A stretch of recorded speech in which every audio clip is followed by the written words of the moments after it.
Hello, I'm Amanda from Blue Barrel Scientific, where we create awesome STEM curriculum to help homeschoolers transition beyond high school. Let us know in the comments section below what STEM area your homeschooler is interested in.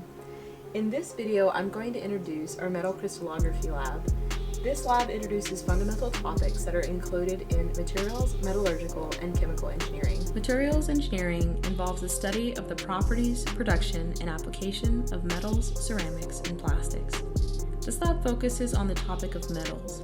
Metal crystallography involves the arrangement of atoms that form metals. Different arrangements allow for metals to have different properties and applications. One of the first properties that materials engineers learn to calculate is the packing factor, which is the percentage of space that is occupied by atoms, how atoms structure themselves, and how much occupied space is in a material allow for different material properties to form. Base-centered cubic patterns form common metals such as chromium and tungsten. The face-centered cubic pattern forms metals such as nickel and silver. Understanding how atoms are structured throughout a material begin to pave a fundamental understanding of materials.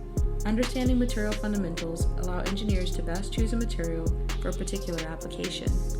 Thank you for your interest in our Metal Crystallography lab. If you have any questions, please feel free to ask them in the comments below or reach out to us through our website at bluebarrelscientific.com.